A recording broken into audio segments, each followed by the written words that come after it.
And welcome back to the Constitutionals podcast. I'm your host, Chad White. If you didn't know, this is the premier podcast for the website, cpluscomedy.com. Like I just said, it's a website. Go there. Let me just adjust the noise of me. It's a beautiful, sunny. Jesus, as soon as I start this friggin' podcast, dogs barking outside. It's my fault for having the porch door open because, yes, I have a porch. Yes, I have a porch. It's a signal for wealth. Because it's quite frankly, living on the top floor, heat's rising, and I needed to get some air flowing in here without wasting money. And here we are, doing just that. Not wasting money. We are in the throes of it. 250, first episode of the new year. I was gonna do this a couple weeks ago, but just time slipped away from me, but now we're back.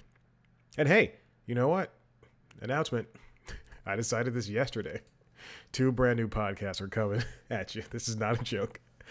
2 dose brand new podcast are coming at you starting next week. One of them is another one to help me get another job. If you'll remember, a couple years ago I did what's it called? The application, excuse me, the Constitution. The complication, because it didn't land me a job. The Constitutionals. Now, this next one's going to be called something else. You'll see it. It's called, it's fine. LinkedIn Logs, which is a title I came up with years ago. And I Googled it, and so far, no one has it. So I got it, baby. LinkedIn Logs. I want to become the #1 influencer on LinkedIn. Now, to be fair, Conan O'Brien did have this idea years ago to become a #1 LinkedIn user, but he's like, I think within like a week he stopped using his LinkedIn account. So I'm gonna try to do that, and it's gonna be bi-weekly, so 2 episodes a week of me just talking about the job hunt and things like of that nature. And God willing, I get a friggin' job out of this. How do I look? I dare not touch the. We'll get to the other podcast in a second. I dare not touch. I plugged in the ring light into the Mac Mini, or rather, I plugged in the Zoom, the recorder, into the Mac Mini as usual, and then I plugged in the ring light into the USB-C hub that I have, Anchor USB-C hub. Now it's an older hub.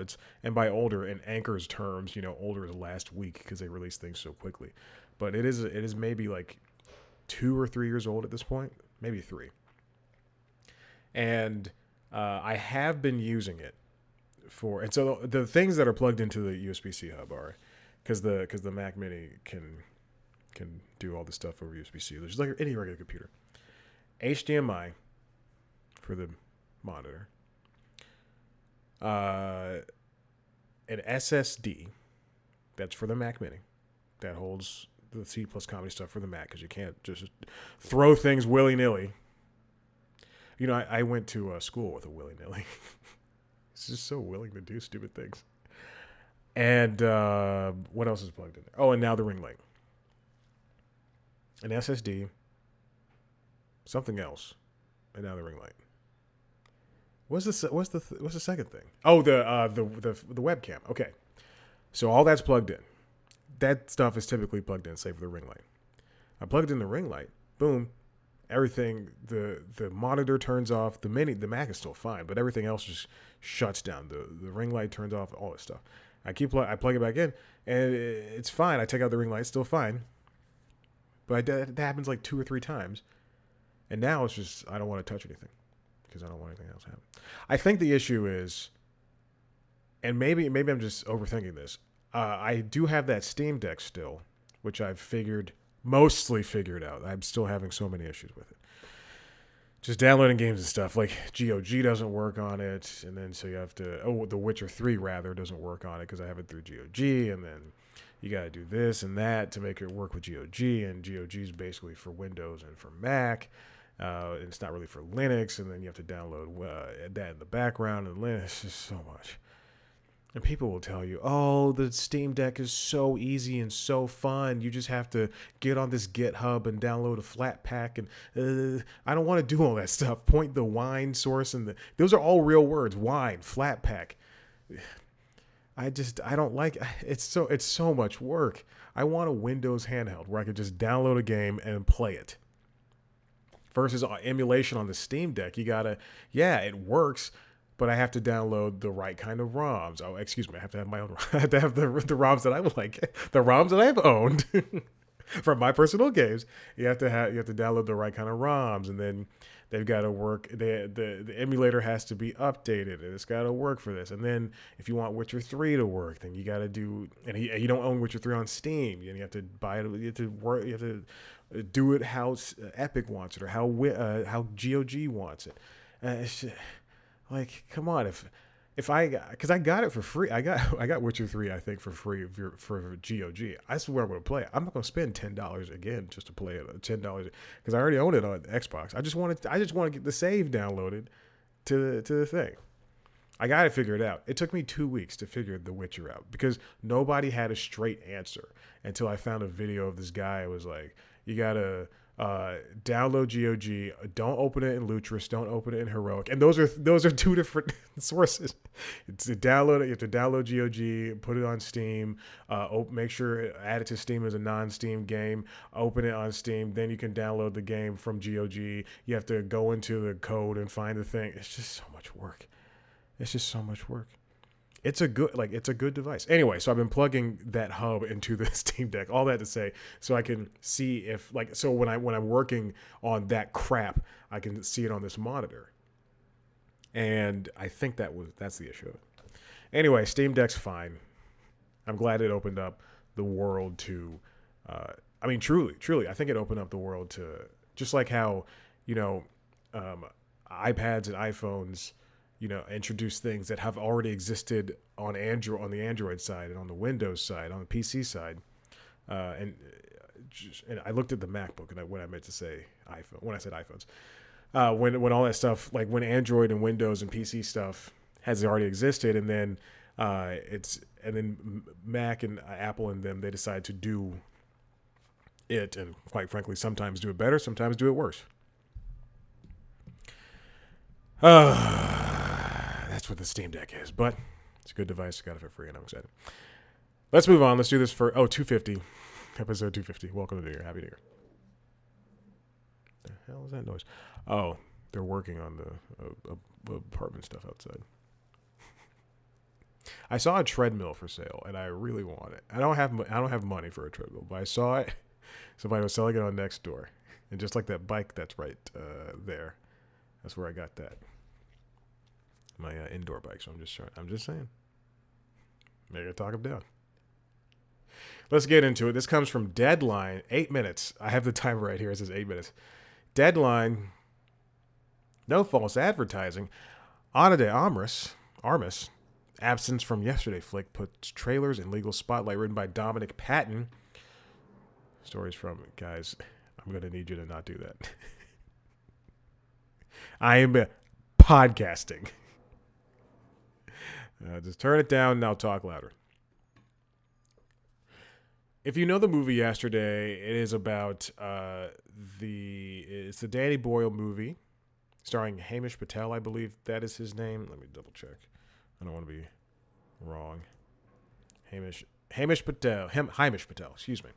And he is Yesterday, fantastic movie. It's about he lives in a world where Beatles songs don't exist, and he starts singing them and playing them. People are like, that's a good song, and he becomes famous. He meets Ed Sheeran. I believe Kate McKinnon is his manager. It's a very fun movie. I enjoyed it, and I believe I saw it the same weekend I saw the Bruce Springsteen one, starring Jesus, what's it called? Blinded by the Light. Blinded by the Light. It's a great movie. I saw them both the exact same weekend, and I enjoyed it. And I bought them both. Vivek Kalra. He did a fantastic job. And users, let's continue.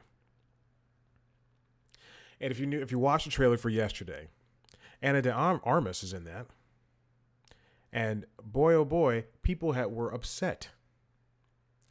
A U.S. district judge had to rule that Universal is in the wrong for including Anna inside of the movie trailer rather. He's a federal judge. The judge was a federal judge. And he said, quote, Universal is correct that trailers involve some creativity and editorial discretion, but this creativity does not outweigh the commercial nature of a trailer. The people who filed the lawsuit in January of 2022 were Paul Michael Rosa and Connor Wolf, two people who need to get a friggin' life. The trailer version of the $5 million suit. That's very funny. It's a trailer version. Good job, Dominic. In July and October of 2021, Maryland-based Wolf and California-based Rosa saw a trailer for the Himesh Patel-led rom-com that featured De Armas as the love interest at $3.99 a piece on Amazon Prime Video. I'm sorry, I just got unreasonably infuriated. Both fans soon after rented the film about a musician who wakes up knowing all the Beatles songs in the world where the Beatles never existed. And of course, De Armas was not in the movie. Turns out she's been cut entirely from the movie, which happens all the time, which is something that happens literally all the time. Your favorite actor has been cut out of movies all the time. I'm sure Brad Pitt's been cut out of movies. I say that because I saw Babylon. It was fantastic. I'm sure Sam Jackson has been cut out of movies, especially early on. Screenwriter Richard Curtis noted this, saying, I think the audience did not like the fact that his eyes even strayed because they showed a preview version of the movie. You know, they do these things. They go around to places and sometimes studios like to show movies ahead of time and take out what works or add to what didn't. Sometimes that's how deleted scenes are made. You know, movies aren't just made. Not every movie is going. You know, they're not going to take out the what's a big movie that's supposed to be coming out? Oh God, I can't think of a big movie. Babylon. They're not going to be taking Babylon to Middle America or some theater in Chicago or some or like a testing ground in LA. They're not going to be taking, you know, that movie and going here, watch it. But for these smaller films, they'll probably be going out, showing people, asking test audiences. That's what they are, test audiences. What do you think about this? What do you think about this? What do you think about this? You know, that's just how it happens. And sometimes trailer houses, they're just, all they have to do, if you look at the trailer for Die Hard 2, Die Hard 2's trailer literally spells out Die Hard. And I think in the trailer, I think because I just rewatched Die Hard 1 and I looked at the trailer for Die Hard 2 and boy, oh boy, trailers don't do movies justice anymore. Or they used to not do movies justice. Now I think they're fantastic and they show way too much. It's an artistic reason, but Wolf and Sousa do not see it that way. The plaintiffs. They felt conned. This is what Dominic says by the trailer.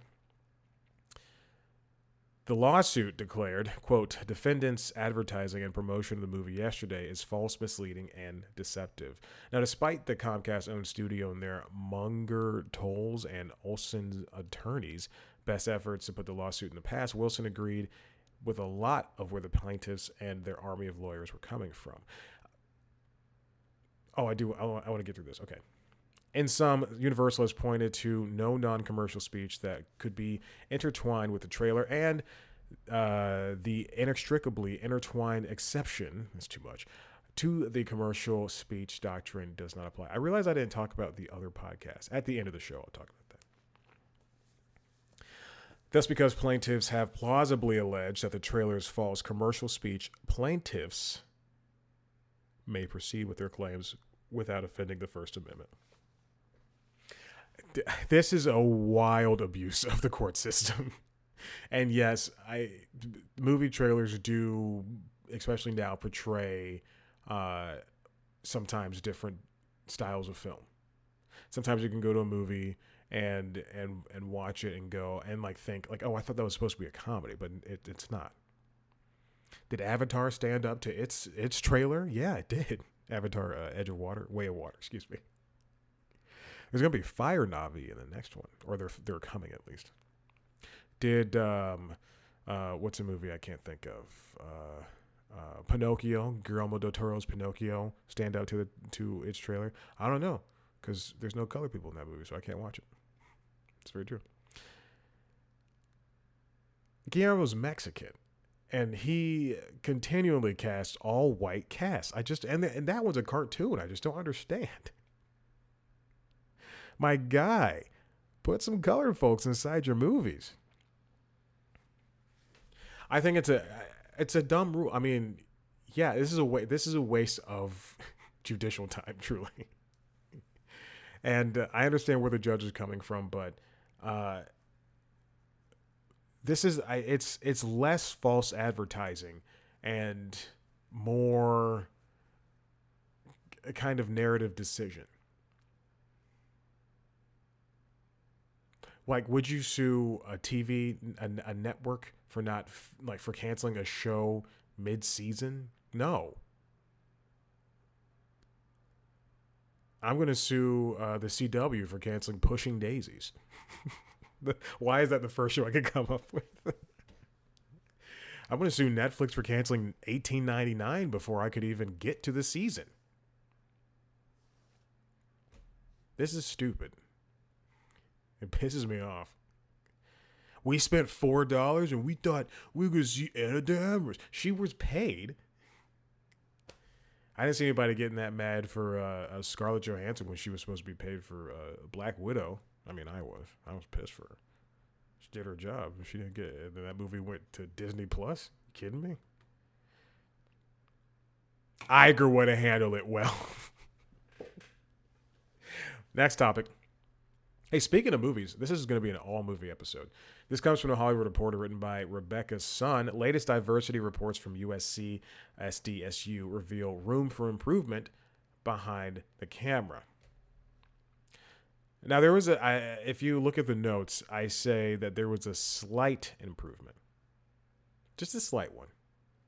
I do believe that, in my eyes, this is from the USC Annenberg Inclusion Initiative, which is something I talk about all the time. This is for the Director's Chair Report, and it analyzes gender and race and ethnicity, the directors behind last year's 100 highest grossing movies in the U.S., while the San Diego State Center for the Study of Women in Television and Film's most recent Celluloid Ceiling report examined the employment of women in key behind-the-scenes roles in both 150 and 250 top grossing movies at the domestic box office.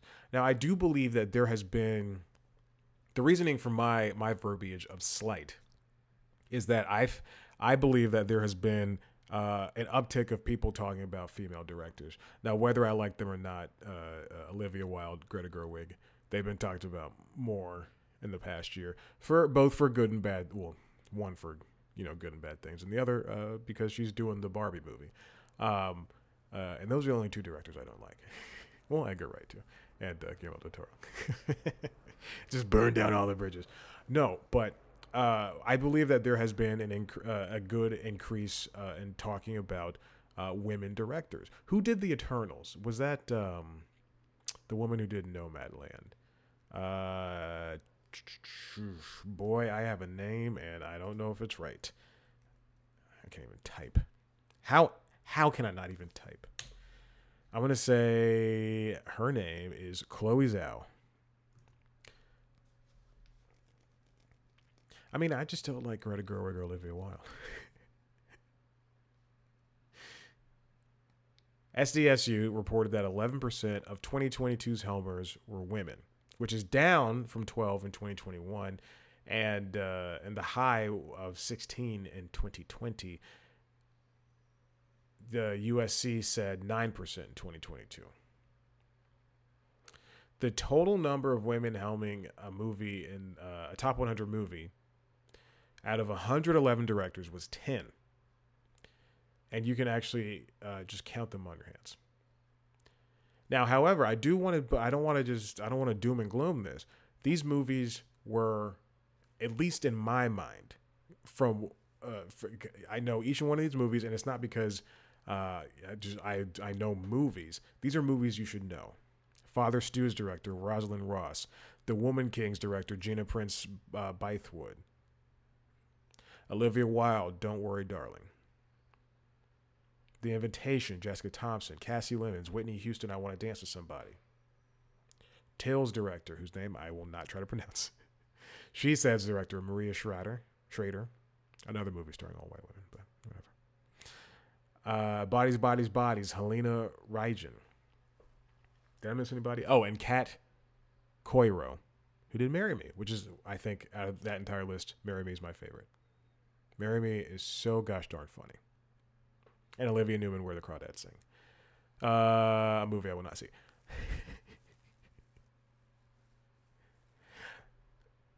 And as I said, yes, the numbers were not very big or very inclusive, but these are all like big movies. I was going to say giant, but I think with the exception of Father Stew, these are all, and Where the Crawdads Sing, I think The End of the Invitation. These are all big enough movies to where you could see someone pop up on late night, see someone pop up in a podcast, see a trailer for it, and still recognize those movies. And now with those names, you can go, this person did that. Only 3 women of color, which were Prince Bythewood, Lemons, and the woman who did Till. Hey, I also want to point this out. There's only 3 women of color, which are represented in this, and each one of those women, Gina Prince Bythewood, who did The Woman King, Cassie Lemons, who did Whitney Houston's biopic, and Till's director, Chuck Woo, last name Chuck Woo.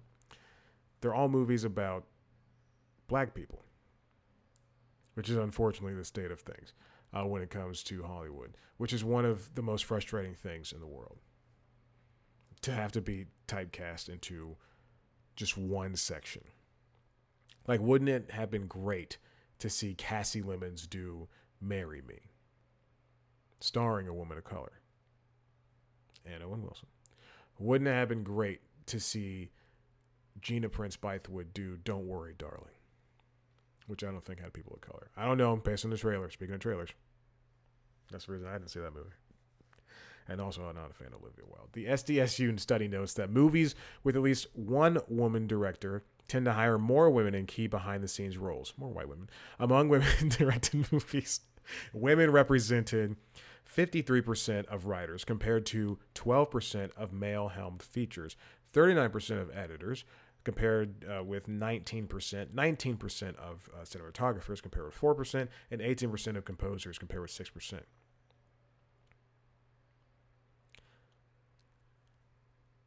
Marginal increases don't make up for marginal choices. Good title, Marginal Choices.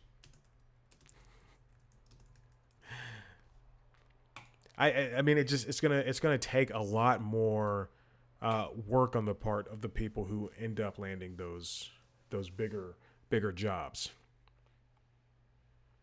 Like, and I will go back to this when Frances McDormand went up on the stage of the Oscars and said inclusion, what was it? Inclusion something in your writer, inclusion writer, whatever the hell she said, and everybody stood up and clapped and cheered and did backflips in the aisles, and the only 2 people to do anything about it were Ava DuVernay and Michael B. Jordan.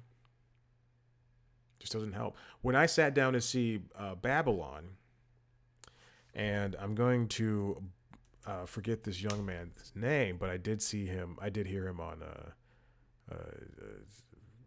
some type of podcast or something. Diego Calva. When I sat down and saw that, when I watched that movie, I had no idea he was going to be the main character. And I was so ecstatic to see Damien Chazelle put a brown person in this main role. Now you could argue Brad Pitt, Margot Robbie, like had more time, but I do think the time was split equally. And I do think Diego, who basically learned English for this movie, did a fantastic job as the movie star. And if he's put up as supporting actor and Brad Pitt is put up as leading actor, I'm going to be so pissed when it comes to award nominations. In fact, let's see. I think the Golden Globe Awards are out. Oh yeah, Diego Calva's put up as best actor. Good for him. And Brad Pitt has put up as best supporting actor, which he'll probably win. And Margot is put up as best actress. Yes, fantastic. See, that's the type of diversity we need. And it took Damien Chazelle's jazz loving self to, to help. Also, big shout outs to Jovan Adepo and Lee Jun Lee, who were fantastic. Lee Jun Lee was in the Chicago universe, the Chicago TV show universe. Oh my gosh. Oh, she played two different characters. Well, that's what happens in that world. You play two different characters, and then you're supposed to pretend like they're not the same. Let's move on to this next one. This also comes from Hollywood Reporter, written by J. Clara Chan. TikTok to license IMDb data for feature targeting film and TV content. TikTok, while it might be forced out of the country, and it's definitely forced out of our countrymen's phones, government phones, they're making some of a pretty big addition to its feature list. TikTok is licensing data. This is what Clara Chan wrote from IMDb to power a new feature that will make it easier for users to search for content related to a specific film or TV title and see relevant data about the work on a dedicated in-app page. Also interesting about IMDb is that you podcast appearances on there. You can go look at like the Doughboys, and that can count as something you do, a project, which is good. I think that's a very smart move. Like if you are a comedian who basically does stand up and has a couple of specials, maybe like you have a couple of specials on Peacock or something, and they have a couple of specials out on, a CD, on vinyl, on Spotify or streaming or whatever, and then you do podcast appearances, and you're not really someone who's going to pop up, and you have like a couple of small acting spots, like one episode here and there, and you're not someone who's going to, have the type of IMDb as like a traditional actor, then this is perfect. I mean, then the podcast thing is perfect. But also this is also a good job. The feature, which will be first be rolled out to users, will also allow you creators to add a link to the film or TV show referenced in their video. The tagged work will then appear in a caption over the video posted, and viewers will be able to click that link and go to another IMDb powered page, whatever. Creators will also be able to link their favorite shows and movies to their profiles, which will direct interested followers toward the respective works' IMDb pages. There's a lot of movie and TV stuff on TikTok, from what I can tell as an adult man who does not have a TikTok. If you're an adult and you're a male and you have a TikTok, come on, man. Oh, boy. I like this. I like this a lot. I like this feature addition a lot. They should. Unfortunately, it's a TikTok only thing. But whenever I see somebody, people can do references, and then they can have this link out to, I'm doing a Jurassic Park. That's the first thing that popped in my head. I'm doing a Jurassic Park reference, and this is what I'm referencing in Jurassic Park. Here's Laura Dern from Jurassic Park. Here's God. Wayne Knight. Jeff Goldblum is who I was thinking of in my head. I was like, what is it? It's what? What is his name? Wayne Knight is the second person that came in my mind. I also have a friend that works at TikTok, and that person hates it. They said it stinks. I'm not using a pronoun because I don't want them to get in trouble. Okay. TikTok is also adding another feature. This is just something I saw in the wings. We're going off the cuff here. It's gonna add a feature to explain why videos are recommended.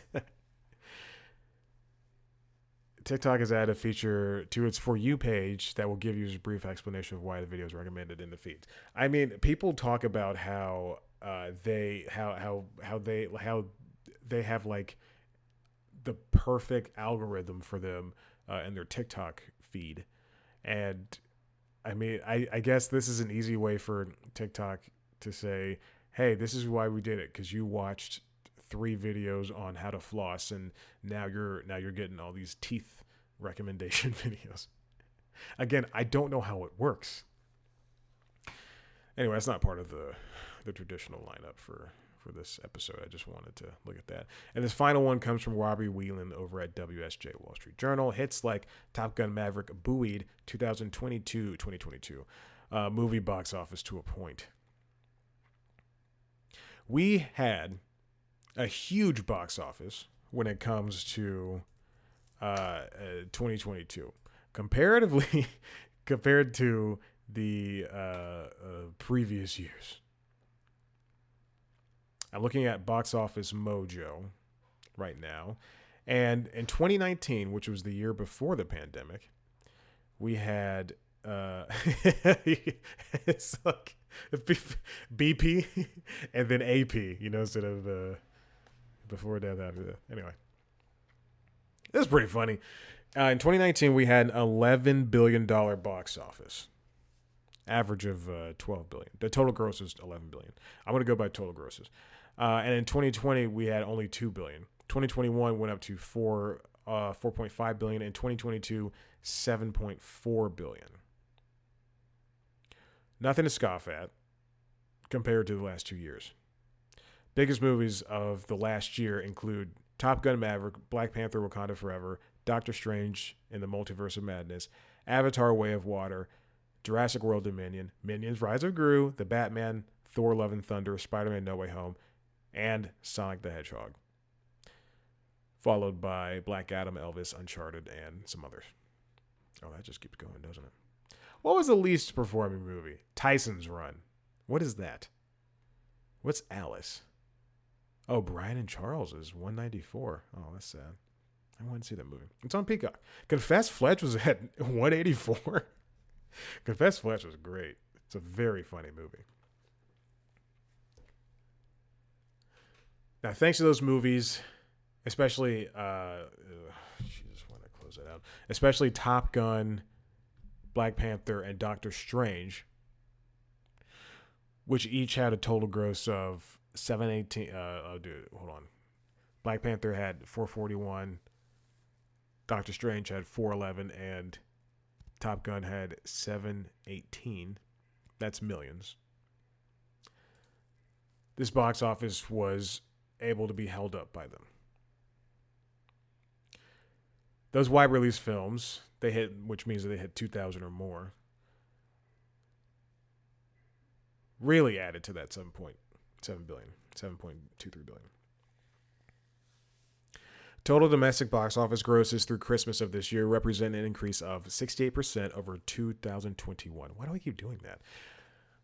When many theaters remain closed and audiences were largely still apprehensive about returning to theaters for the fear of COVID-19. I'll tell you what, I kind of still am. I wear a mask when I walk into that theater, and boy, oh boy, if I see I'm one of like 3 people, I take it off. I typically when I go to a movie theater, I sit, and trust me, I'm smart about this. I sit in the 3rd row on the aisle seats, furthest away from the door. I try to get furthest away from the door. It is that's the best seat for me. I don't like sitting in the back. I don't like sitting in the middle. I don't want to be bothered by people. And my theater has, if you're so inclined, my theater has reclining seats. And I'm not someone who likes to lay down and watch a movie because that's weird. But that my theater also has warming seats, which are a blessing, especially when it's raining and you biked to see Sonic the Hedgehog 2. And you're a little bit wet because it was at the end of a rain, and but it was still raining a little bit. And you accidentally you sit down and the movie has already started. You're like 5 minutes late. You sit down, you hit that button by accident, and you start feeling like a warm sensation on your back, and you go, "Oh my god, am I on fire?" And then you turn around and you see this hot button is on. You're like, "Whoa, oh my gosh!" That happened to me. I used it during Babylon. I used it during Avatar: Way of Water because it was chilly. I turned it on. I turned on that hot seat. AMC hot seat. I love it. It's my favorite version of the theater. Anyway, I sit up in the first one of the first 3 rows because I'm alone. I get on my bike, go there, watch a movie, come back, bring in my book bag full of treats. They're not gonna stop me. They're children. I'm always carrying my helmet. Hair's a mess because I've worn my helmet. I'm sweating, even though it's like a 8-minute ride. If that, it's 10 minutes most, at most, if the light doesn't change. Any Hoosers. What was I talking about? Oh, my mask for the pandemic. Yeah. Oh, let me tell you a story about when I saw Babylon. I don't know if I told this the last time. When did the last episode come out? Because I saw Babylon and it was great. Oh yeah, I definitely did talk. No, I didn't. No, I did not talk about this. Okay, because that came out after I saw Avatar. I saw Babylon and I went to this theater, and when I bought my ticket, I was the third person to buy a ticket. It's 9:30 in the morning on a Friday morning, and it was during a week before Christmas, so everybody was still working. And I was not. So I went to this movie theater. I saw The Whale the day before, and it just destroyed me. I almost said a curse word, and it just destroyed me. It just made me feel so sad. And then I saw Babylon the next day. Anyway, saw Babylon, and I bought a ticket. I bought it in my regular spot, and this woman was in my seat, like was in the same row. So I go, okay, I'll go up to the middle rows, and I'll go to my seat in the middle rows. Go to my seat in the middle row, and then a guy comes in, and he was gonna sit like 3 rows behind me in the middle, but then he goes, hey, no one in the back. I'm gonna sit in the back. He sits in the back. I would say about 10 or so minutes in, a guy comes in, and not only does he decide to sit in my row, he decided to sit like 5 seats from me. And I look over and I'm like, the heck is this guy doing? And not only that, he has the loudest snacks with him in the world. Just the loudest snacks. Just sits down, just all you hear is these snacks. And he gets on his phone, and it's like the bright light hits him, and I believe it goes off once, but I don't remember that. And I'm just like, I'm sitting here thinking, Jesus, like what's going on? So then the opening sequence ends, and the titles come out. Opening sequence is like 20 minutes. The movie's 3 hours and 2 minutes long. Opening sequence ends after like 20 or so minutes, and I go, okay, time for me to go to the restroom because I just can't. I'll have to pee, and then also I don't want to be next to this guy all the time. I grab my stuff, go pee, come back, and I sit back, maybe 3 rows, same seat. The guy notices, and now he's just like, he starts leaning back. Also he when I leave, I notice he's in the most uncomfortable position where the seat's fully reclined, but his neck is basically in the crease where your butt is supposed to be. That's how lean back this man is, and I go to my new seat after I come back from the restroom, and now this guy is just fully on his phone the entire time. I believe at one point he does take a picture. And twice he takes a picture, because at that same point he takes multiple pictures. No flash, but I definitely saw the camera open and him go like tap tap tap, and then like texting it to somebody, and he's now believes he has free reign to just laugh as loud as he possibly can, which is annoying. I'm laughing now, but it's so annoying. And then he leaves when there are, and I remember this specifically. The movie's in its falling action, so we are in the final act of the film, and everything's kind of wrapping up. But there's at least 20 to 25 minutes left of this movie. And he gets up and he leaves, and I go, well, I mean, yeah, I guess he doesn't want to see the credits. And then I look down at my watch and I go, yeah, I guess I want to see the credits. And then the movie ends like 20 to 25 minutes later, and I'm like, that guy left way too early. I don't know why he did that. But he was wearing a button-up shirt tucked in some pants, so I think he was supposed to be working. I don't know. I don't know what he was doing. He wasn't. I'm talking about like working an office job. He definitely was not like. I don't know. I don't know what that was. Anywho, Hoosers, let's get back to the story. It's so stupid.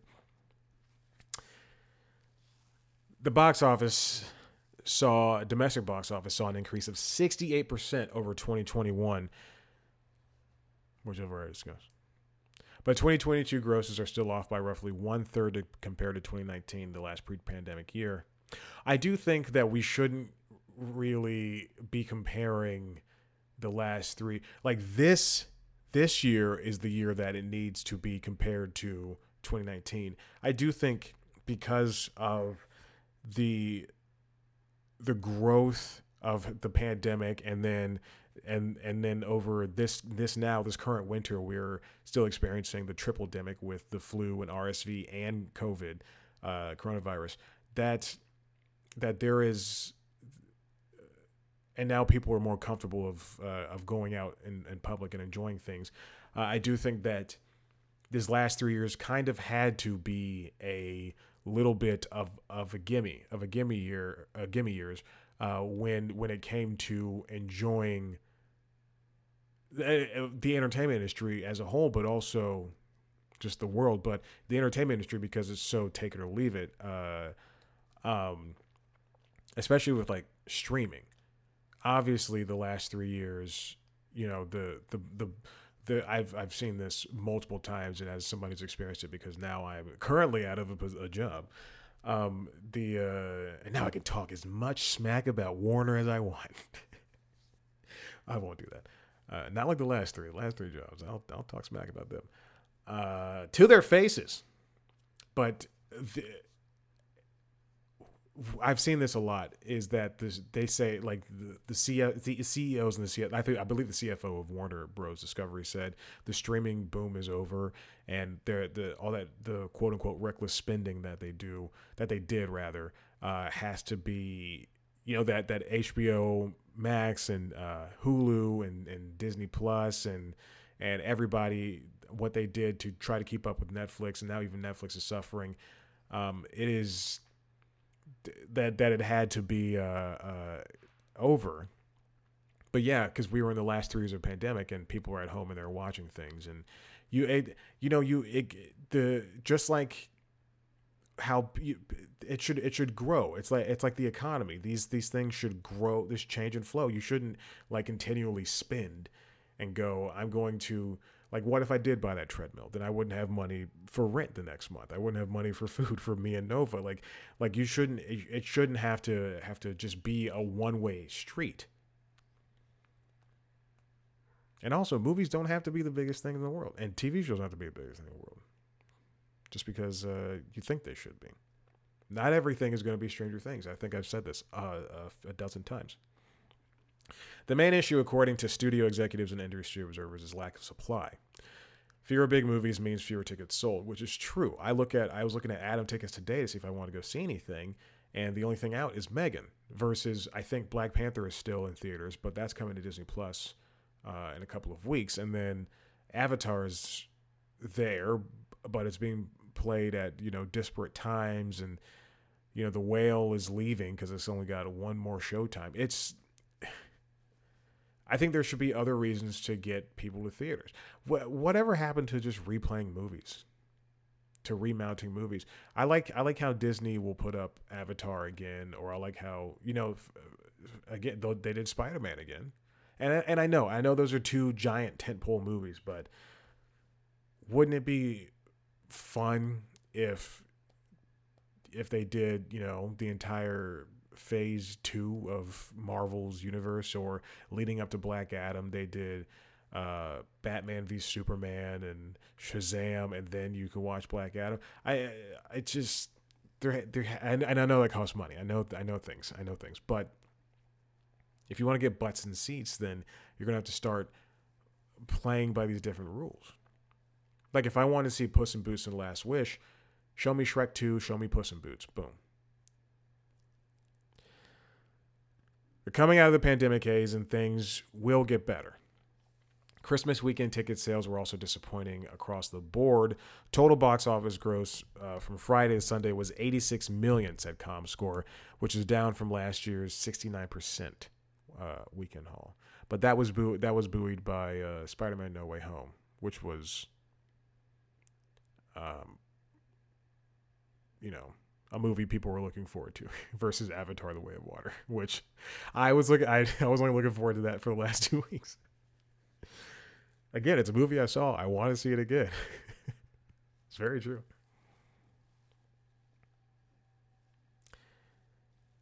They have to aim for the demographics.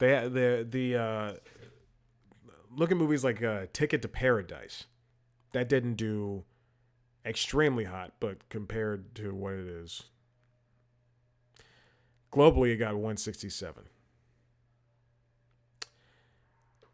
Our A-list and comedies don't do too well in theaters anymore. That's why even though this came out during the pandemic on Netflix, The Lovebirds. I think about that movie all the time, mostly because it stars two brown people, Issa Rae and Kumail Nanjiani, in a rom com. But it was like the last middle comedy that was supposed to come out in theaters, and then it had to be taken on a streaming. And then Bros came out, and that's when I say middle comedy, I mean like, if blockbusters are AAA and then indies are single A, then those middle budget comedies that are made for 20 million and are expected to pull in $500 million, which is ridiculous. Keep bringing back. Are we out of A list? Or well, not out of A listers, but can A listers sell movies anymore? You see, Will Smith. I believe if Emancipation came out in theaters, I don't think it would have done well. Top Gun only did well because A, it's a fantastic movie, but B, Tom Cruise can probably still sell tickets. Brad Pitt didn't really help out Babylon as much. I would consider Margot Robbie up there and kind of in his near his orbit, and she didn't really help that movie that much because it did not do well in theaters. It has not done well in theaters, and it probably will not do well in theaters. And as good as Brendan Fraser is, I don't think he's in the same lane as Brad Pitt and Margot Robbie anymore. But I think he's close by, considerably. I think he's close by compared to the likes of other people. The Whales, even if it was only put in a couple of theaters, the Whale's not performing the best for what it is. It is, but it's not really doing that much better. So, do they have to take into account more than box office? And yeah, I mean, it really includes.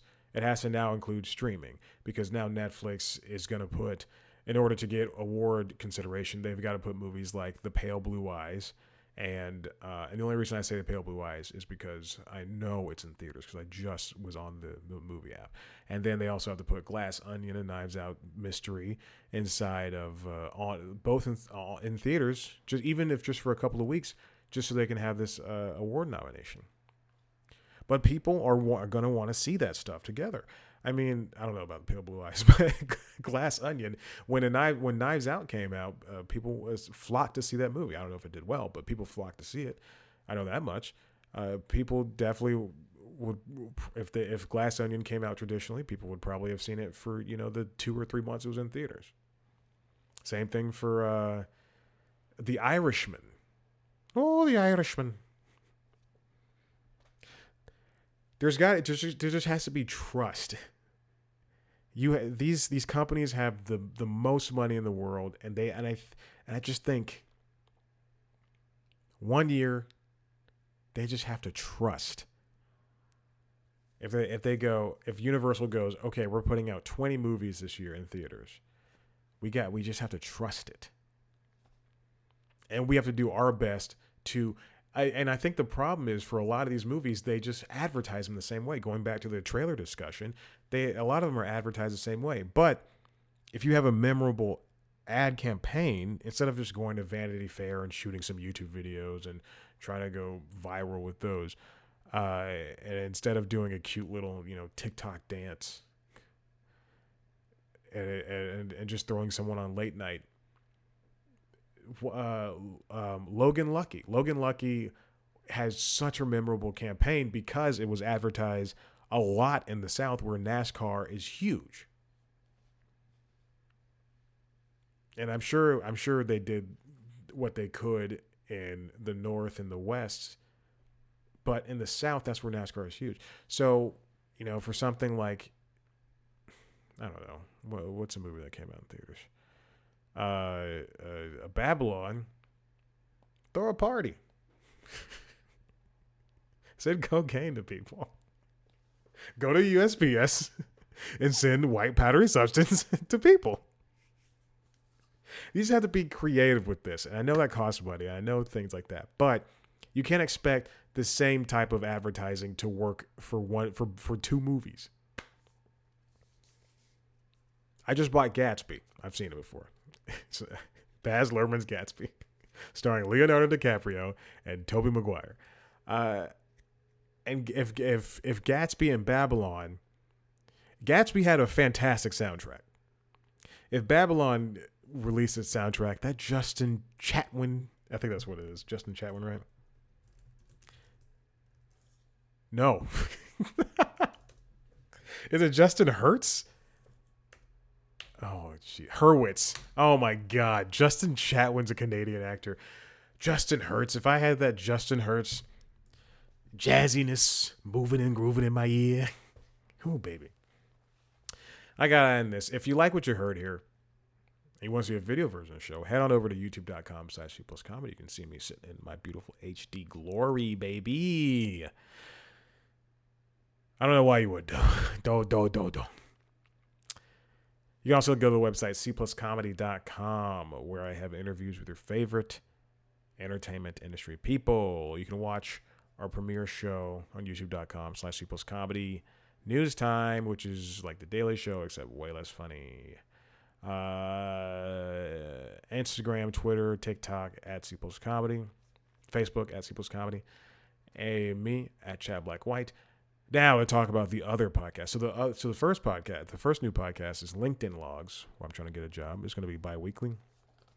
God, I hope it's bi-weekly. It'll have video, audio, wherever you get podcasts. And then also, because it costs money to do these podcasts, I have to actually now pay. So the third podcast is going to be. I love this title, and actually there are two titles, but I had to mix them into one. It is called Late Night Lately, the Late Night Show. Late Night Lately, the Late Night Show. That's how you say it. That's how fast you say it too. It is going to be a comprehensive look at late night for the week, and I'm going to try not to do recaps, and it's just. I know what I want to do for the show. I'm not going to make any promises, but it's going to be. I want to see what I can do. It's going to, and that one starts January 17th. That week, so it's the week that the Daily Show returns with Chelsea Handler as guest host, and then they're going to do Sarah Silverman and other people and Al Franken. That Friday, that's when that first episode comes out. Hopefully, we'll see. Because I have to make two theme songs, one for LinkedIn Logs and one for Late Night Lately. And then I also have to continue doing the constitutionals and then also News Time. But 2 new shows are coming. And that'll be fun. Anyway, I'll see you in the next one. Thanks for listening. I appreciate it. You're the best around. Gotta stop doing that.